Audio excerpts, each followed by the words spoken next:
इस वीडियो में हम स्टॉक मार्केट की सबसे प्रिडिक्टेबल इन्वेस्टमेंट के बारे में बात करेंगे। जैसा कि थंबनेल और टाइटल के थ्रू आपको पता चल ही गया है कि आज हम इंडेक्स फंड के बारे में बात करेंगे। इसको मैंने प्रिडिक्टेबल इन्वेस्टमेंट क्यों कहा, इंडेक्स फंड होता क्या है, किन लोगों को इसमें इन्वेस्ट करना चाहिए, इसके क्या क्या फीचर्स होते हैं, पाकिस्तान और दूसरे मुल्कों में कौन कौन से फेमस इंडेक्स फंड्स मौजूद हैं, और सबसे बड़ी बात यह कि किस तरह से नो नथिंग इन्वेस्टर जिसको स्टॉक मार्केट के बारे में कुछ भी नहीं पता, वो किस तरह से इंडेक्स फंड के अंदर इन्वेस्ट करके स्टॉक मार्केट का एक्सपोजर ले सकता है और ज़्यादा रिटर्न्स भी कमा सकता है। आज हम एग्जाम्पल्स के थ्रू इस वीडियो में जानेंगे। Without further do, let's begin. So index fund actually है क्या? बेसिकली आप ये समझें, स्टॉक मार्केट के अंदर इन्वेस्टमेंट का सबसे छोटा लेवल जो होता है वो इंडेक्स फंड के थ्रू आप इन्वेस्टमेंट कर सकते हैं। उसको आप कह सकते हैं कि सबसे छोटा लेवल है स्टॉक मार्केट में इन्वेस्ट करने का। स्टॉक मार्केट के ऊपर मैंने बहुत सारी वीडियोस बनाई हुई हैं, म्यूचुअल फंड के ऊपर मैंने बहुत सारी वीडियोस बनाई हुई हैं। ये पहली वीडियो है जो मैं इंडेक्स फंड के बारे में बना रहा हूँ। आप ये समझें इंडेक्स फंड, और बाय द वे ये जो जितनी भी वीडियोस मैंने बनाई हुई हैं इनका लिंक्स मैंने डिस्क्रिप्शन में डाल दिए हैं। लेकिन आप ये समझें कि ये इंडेक्स फंड एक तरह का म्यूचुअल फंड ही है, लेकिन इसके कुछ फायदे हैं जो आज हम इस वीडियो में डिस्कस करेंगे, और आपको मैं बताता हूँ कि इंडेक्स फंड होता क्या है। बेसिकली इंडेक्स फंड होता ये है कि आप ये समझें कि अगर आप चाहते हैं कि जैसे होता है ना, पाकिस्तान के अंदर पीएसएक्स है, उसमें केसी 100 इंडेक्स है।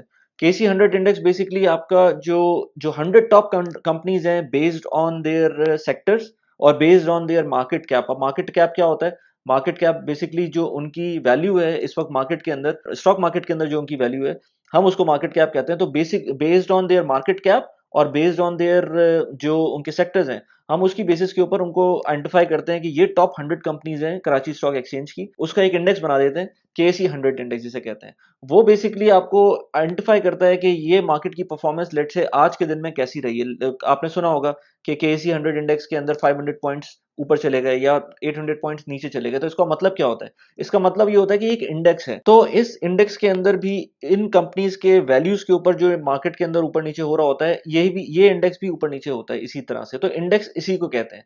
अब इंडेक्स फंड क्या होता है? इंडेक्स फंड बहुत बेसिक टर्म्स के अंदर ये होता है कि बेसिकली जो भी कंपनीज हैं, अगर लेट से कोई म्यूचुअल फंड कंपनी है, वो चाहती है कि आपको कोई ऐसा एक्सपोजर दे दे कि इन 100 कंपनीज का, या लेट से इन इन इन टर्म्स ऑफ लेट से शरिया कंप्लाइंट में बात करते हैं तो वो के एम आई 30 इंडेक्स होता है। के एम आई 30 इंडेक्स बेसिकली जो शरिया कंप्लाइंट 30 कंपनीज है, टॉप की 30 कंपनीज है, उनके ऊपर बेस करता है। जैसे केसी 100 इंडेक्स सारी टॉप कंपनीज को गैदर करके बनाते हैं, KMI 30 इंडेक्स उन कंपनीज को अपने इंडेक्स में डालते हैं जिसके अंदर वो शरिया कंप्लाइंट को के जो थ्रेशोल्ड्स हैं वो मीट करवाते हैं। तो फर्ज करें आज आप कहते हैं कि मार्केट 3% पॉजिटिव में चली गई, यानी कि 3% उसने आपको गेन दिया। यानी कि अगर फर्ज करें केसी 100 इंडेक्स 50,000 पर था और 3% ऊपर जाने का मतलब ये कि 1200 पॉइंट्स इसमें इंक्रीज हुआ।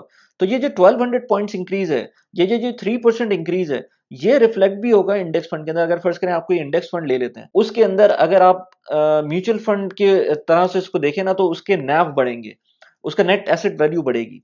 अब 3% अगर इंक्रीज होता है तो नैव उसका 3% के हिसाब से बढ़ेगा। फर्ज करें मैं बात करता हूँ किसी भी इंडेक्स फंड की जो कि इस वक्त 100 के ऊपर मौजूद है, और आज मार्केट 3% ऊपर जाती है। तो जब मार्केट 3% ऊपर जाएगी तो ये फंड जो है इसका नैव भी 3% ऊपर जाएगा। तो यानी कि 100 से ये 103 हो जाएगा। तो जब 103 हो जाएगा तो आपको एक तरह से जो भी आपके पैसे उसमें पड़े हुए, लेट से आपके पैसे इसमें 1 लाख रुपए पड़े हुए हैं, अब जब इंडेक्स 3% ऊपर गया तो आपकी जो पैसे पड़े हैं वो भी 3% ऊपर चले जाएंगे। यानी कि 1 लाख से 1,03,000 रुपए आपके हो जाएंगे। 3,000 रुपए का आपको फायदा हो जाएगा।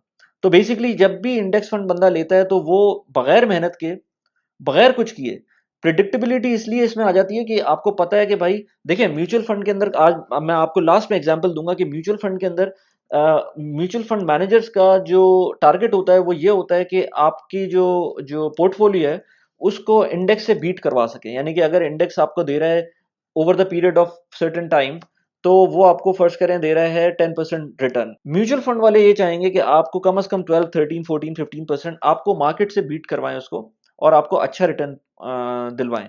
लेकिन at the same time mutual fund ये कोशिश तो कर सकते हैं वो लोग, लेकिन जरूरी नहीं है इस पे इंप्लीमेंट कर सकें, क्योंकि mutual fund active fund managers होते हैं जो कि डिफरेंट स्टॉक्स के अंदर बाइंग एंड सेलिंग कर रहे होते हैं और डिफरेंट टाइमिंग्स के अंदर कर रहे होते हैं।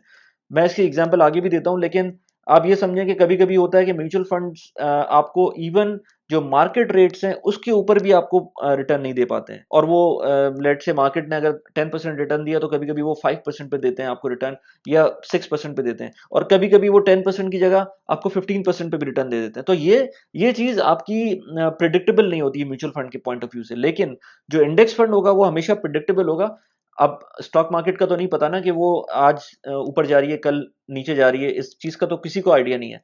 तो लेकिन इंडेक्स फंड का ये है कि जब भी स्टॉक मार्केट ऊपर जाएगी वो इंडेक्स फंड ऊपर ही जाएगा, जब भी स्टॉक मार्केट नीचे जाएगी इंडेक्स फंड नीचे ही जाएगा। तो ये चीज़ आपकी प्रेडिक्टेबिलिटी के अंदर आ जाती है, तो आपको रोज़-रोज़ देखना नहीं पड़ता, इवन आपको हर 6 महीने बाद भी रिव्यू करना नहीं पड़ता, क्योंकि आपको पता है मार्केट ने जिस तरह परफ़ॉर्म किया है, इंडेक्स फंड भी उसी तरह परफ़ॉर्म करेगा। जबकि म्यूचुअल फंड के अंदर मैं एग्ज़ाम्पल दूँ आपको कि कुछ ऐसे म्यूचुअल फंड जिनकी पास्ट परफ़ॉर्मेंस बहुत अच्छी रही है, रिसेंटली 6 महीने के अंदर उन्होंने इतना बुरा परफ़ॉर्म किया है, और इनफैक्ट जब मैंने एंट्री की जब भी बुरा परफ़ॉर्म किया। कभी-कभी होता है ऐसा कि आप किसी चीज़ के अंदर एंटर करते हैं और पीछे बिल्कुल सही चल रही होती है, लेकिन उसके अंदर प्रॉब्लम हो जाती है। लेकिन मैं आगे बताता हूँ कौन से म्यूचुअल फंड की बात कर रहा हूँ। लेकिन उसमें इतना घबराने वाली बात नहीं होती है, क्योंकि ये चीज़ तो अप एंड डाउन रहती है म्यूचुअल फंड के अंदर, कभी ऊपर कभी नीचे होता है। कंसिस्टेंसी देखनी चाहिए म्यूचुअल फंड की। लेकिन इंडेक्स फंड के लिए जो एंट्री कर रहा है अगर स्टॉक मार्केट के अंदर, उसके लिए बहुत अच्छी चीज़ है इंडेक्स फंड। अगर आपको स्टॉक मार्केट को समझना है शुरू में, अगर आप बिल्कुल नए-नए हैं, तो मैं कहूँगा कि आप इंडेक्स फंड से स्टार्ट करें, फिर आप ग्रेजुअली म्यूचुअल फंड पे आएँ, रिस्क वाले म्यूचुअल फंड्स के ऊपर आएँ, और फिर डायरेक्ट स्टॉक्स के अंदर भी डील करें। और इस पूरे प्रोसेस के अंदर ये डिपेंड करता है आपका लर्निंग कर्व कितना है, लेकिन मैं रिकमेंड करूँगा कि 1 साल का पीरियड आप म्यूचुअल फंड्स और इंडेक्स फंड्स के अंदर ही इन्वेस्ट करके गुज़ारें, और उसके बाद आप डायरेक्ट स्टॉक्स के अंदर जाएँ। अच्छा, एक इम्पोर्टेंट बात ये कि आपने अभी तक अगर वीडियो लाइक नहीं की तो प्लीज़ लाइक कर दें, और यूट्यूब के एल्गोरिथम को स्मैश कर दें, क्योंकि यूट्यूब अगर जब तक आप इस वीडियो को लाइक नहीं करेंगे, इसके अंदर कमेंट नहीं करेंगे, इसको शेयर नहीं करेंगे, तो ये चैनल ग्रो नहीं होगा और मैं इस तरह के कंटेंट और बना नहीं पाऊँगा। तो प्लीज़ एटलीस्ट लाइक ज़रूर कर दें इस वीडियो को। Let's get back to the video. अच्छा, इसी में एक चीज़ है कि इंडेक्स फंड की जो कॉस्ट होती है वो भी कम होती है। उसका रीज़न ये है कि देखिए म्यूचुअल फंड के अंदर एक्टिव फंड मैनेजर्स होते हैं, जो कि आपके पोर्टफोलियो को मैनेज कर रहे होते हैं, या अपने जो फंड्स हैं उनके उसको मैनेज कर रहे होते हैं। इंडेक्स फंड के केस के अंदर क्या होता है कि इनके पास कोई एक्टिव फंड मैनेजर ऐसा नहीं होता कि उसकी रिस्पॉन्सिबिलिटी हो कि उसको मार्केट को बीट करना है। तो उनके पास कोई बड़ी टीम नहीं होती है। उनको सिर्फ़ अपना पोर्टफोलियो एडजस्ट करना होता है based on the stock exchange किस तरह से परफ़ॉर्म कर रही है मार्केट, उसकी बेसिस के ऊपर वो उसको उसका अपना जो पोर्टफोलियो होता है उसको एडजस्ट कर लेते हैं। इसकी वजह से उनकी जो फ़ीस होती है वो रिलेटिवली कम होती है compare to normal mutual funds. अच्छा, इसमें एक और चीज़ मैं बताऊँ आपको कि मैं एवरी वीक न्यूज़लेटर सेंड करता हूँ, प्लीज़ उसको सब्सक्राइब कर दें। लिंक मैंने डिस्क्रिप्शन में डाल दिया है। न्यूज़लेटर्स होते हैं बेसिकली पर्सनल फाइनेंस और प्रोडक्टिविटी के पॉइंट ऑफ व्यू से, तो उसको प्लीज़ सब्सक्राइब करें ताकि आप अप टू डेट रह सकें। अच्छा, हम अगर बात करें कि ये इंडेक्स फंड का जो कॉन्सेप्ट है वो सबसे पहले कहाँ से आया था, तो अगेन अंकल सैम की तरफ से आया था ये।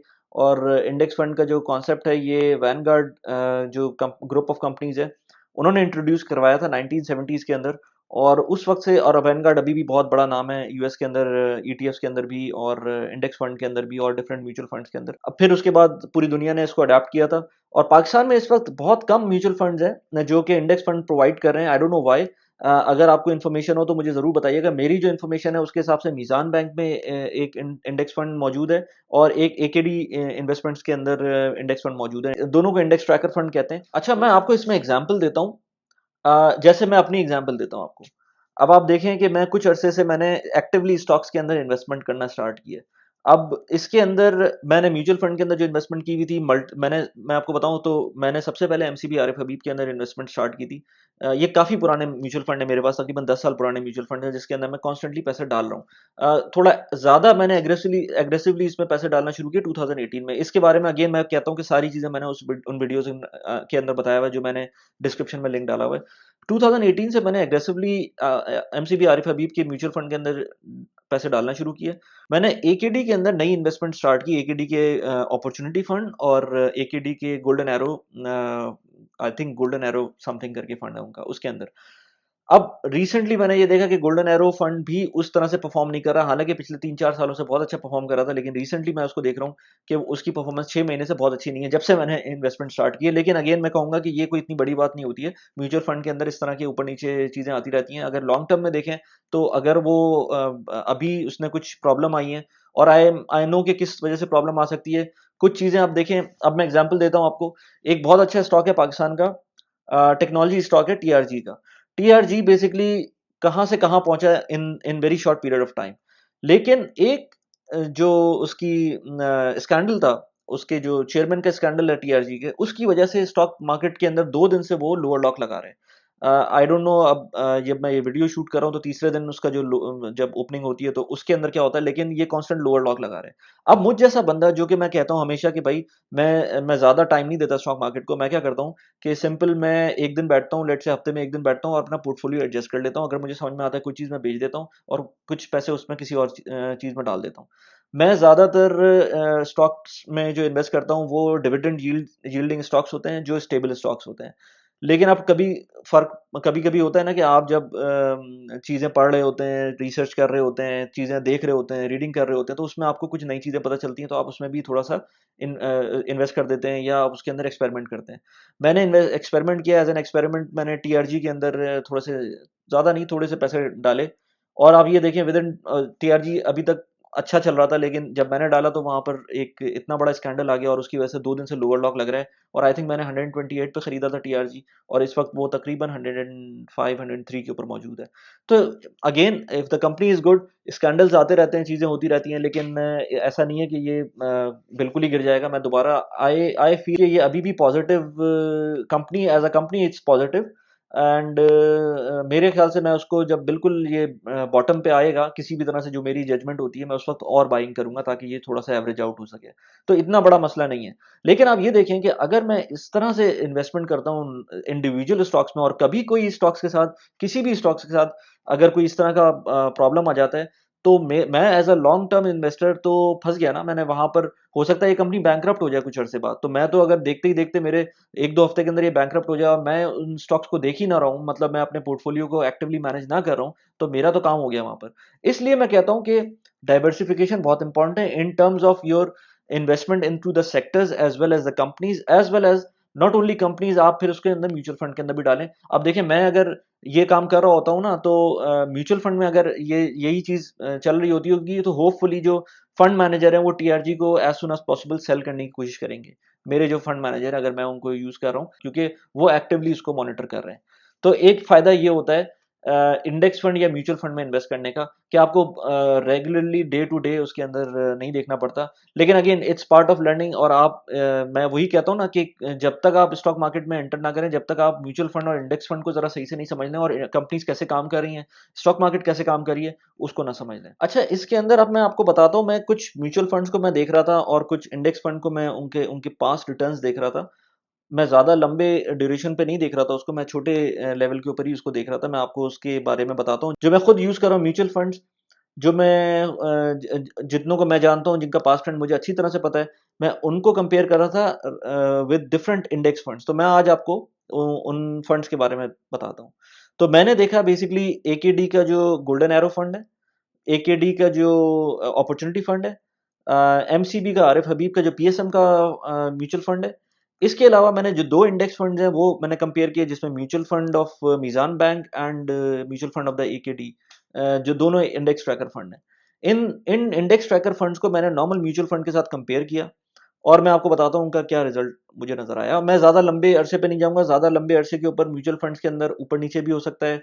इंडेक्स फंड के अंदर भी जो इंडेक्स फंड तो बेसिकली होता ही जो केसी 100 इंडेक्स को उसको फॉलो करेगा। अच्छा, इसमें आप देखें तो इंडेक्स फंड ऑफ एकेडी और इंडेक्स फंड ऑफ मीज़ान, जो इंडेक्स ट्रैकर फंड है उसका, उसके हम डेट्स अगर कंपेयर करें, आज लेट से मैं जो लास्ट वर्किंग डे था वो 16 नवंबर था।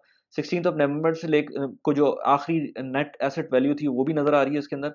आपको चेंज नजर आ रहा है इसके अंदर कि जो एकेडी का फंड है, चेंज का डे का जो है वो 1.72 है और 2.2% है। मीज़ान का ये एक दिन के चेंज से कोई फर्क नहीं पड़ता। एक मंथ के अगर चेंज को हम देखें तो वो 3.67 है इंडेक्स ट्रैकर ऑफ एकेडी, और मीज़ान बैंक का उसके अंदर 4.43। इतना ज़्यादा फर्क नहीं है, थोड़ा सा फर्क, लेकिन इतना ज़्यादा फर्क नहीं है। हम 6 मंथ्स का अगर देखें इसके अंदर तो 2.36% है पॉजिटिव में एकेडी का इंडेक्स ट्रैकर, और मीज़ान का है 1.5%। तो अगेन थोड़ा सा फर्क है, लेकिन मैं उसको बहुत ज़्यादा फर्क नहीं कहता। अगर ईयर ऑन ईयर उसमें देखें तो 14 और 15% का फर्क है, यानी कि पूरे एक साल का अगर आप देखें इसके अंदर रिटर्न इसका। तो ये तो हो गया इंडेक्स फंड के रिटर्न। अब आप आए अगर एकेडी के अपॉर्चुनिटी फंड, एकेडी के गोल्डन एरो फंड और एमसीबी का पाकिस्तान स्टॉक मार्केट फंड, ये हो गया म्यूचुअल फंड। ये तीनों म्यूचुअल फंड है। अब इन तीन म्यूचुअल फंड्स को अगर हम देखें तो इनकी जो डेली के रिटर्न्स है उनको तो इतना बड़ा फर्क नहीं पड़ता ना, 1.9 1.9%, 2% और 1.29%, ये ऑलमोस्ट सेम है। हम मंथ के रिटर्न देखें तो एक मंथ के अंदर गोल्डन एरो ने सिर्फ 0.6% रिटर्न दिया है, जबकि अपॉर्चुनिटी फंड तो -0.85 पर है। और एमसीबी का जो स्टॉक मार्केट का जो फंड है वो 4.78% पॉजिटिव में है। इसी चीज को हम 6 मंथ्स पे देख लें। 6 मंथ्स के अंदर जो गोल्डन एरो फंड है वो 0% रिटर्न दे रहा है ऑलमोस्ट। अपॉर्चुनिटी फंड -0.78% दे रहा है। और एमसीबी का जो स्टॉक मार्केट फंड है वो 2.9% दे रहा है। इसी तरह अगर हम अब साल पे देख लें, पूरे साल पे देख लें, तो ये जो गोल्डन एरो फंड है वो अभी भी 44% दे रहा है रिटर्न, बहुत ज्यादा अच्छे रिटर्न है। एकेडी का अपॉर्चुनिटी फंड 28% दे रहा है। और एमसीबी का जो स्टॉक मार्केट फंड है ये 15% दे रहा है। लेकिन इसके अंदर इन फंड्स को हम ऐसे जज नहीं कर सकते। फ्यूचर का आपको कुछ नहीं पता, फ्यूचर पे ही सब कुछ आपका डिपेंड करता है ना। पास्ट में तो जो हुआ वो हुआ। अब देख लें 6 महीने के अंदर इंडेक्स फंड ने ज्यादा अच्छे रिटर्न्स दिए हैं, और जो अपॉर्चुनिटी फंड है और जो जो बाकी म्यूचुअल फंड है उन्होंने इतने अच्छे रिटर्न्स नहीं दिए।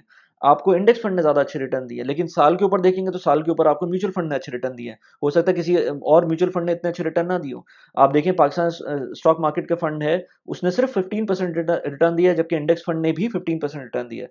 लेकिन आपको जो एकेडी के जो फंड्स हैं दोनों, उन्होंने 30 to 40% के करीब करीब रिटर्न दिया है। इसके अंदर आपको पता ही है, मोस्ट फेमस ऑफ ऑल जो स्टॉक मार्केट के जो गुरु हैं, वॉरेन बफे, उन्होंने बहुत इंपॉर्टेंट बात की थी कि by periodically investing in the index fund the know nothing investors can actually outperform the investment professionals.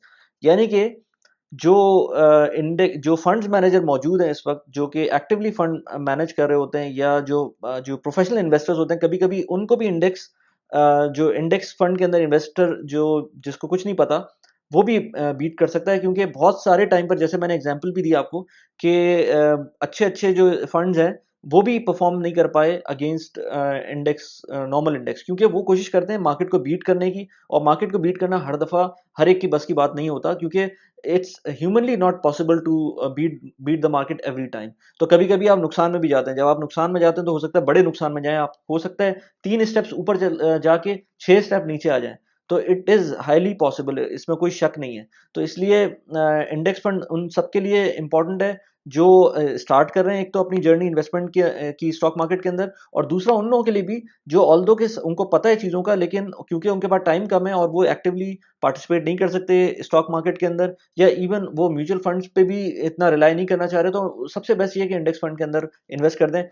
उसमें क्या होगा कि कभी आपका जो प्रॉफिट लेट से 40% इंडेक्स फंड जो म्यूचुअल फंड दे रहा है आपको, उस महीने उस साल लेट से आपको 15% दे देगा इंडेक्स फंड, जो कि एज एन इंडेक्स होगा। नेक्स्ट ईयर जो 40% देने वाला था वो 40% नहीं देता, आपको 10% दे देता है, और यहाँ इंडेक्स फंड आपको अगेन 10% देता है। तो बात बराबर हो जाएगी, कुछ ना कुछ करके एवरेज इट आउट करेंगे ना अगर आप 10 साल की परफॉर्मेंस को, तो हो सकता है वो बात बराबर हो जाए, या थोड़ी बहुत अगर म्यूचुअल फंड ऊपर जा भी रहा है तो आपको रिस्क नहीं होगा, प्लस ये कि फीस भी कम होगी। तो कैसी लगी वीडियो, मुझे प्लीज बताइएगा। इस वीडियो को लाइक कर दें प्लीज, सब्सक्राइब कर दें चैनल को। Thanks for watching the video. Bye bye.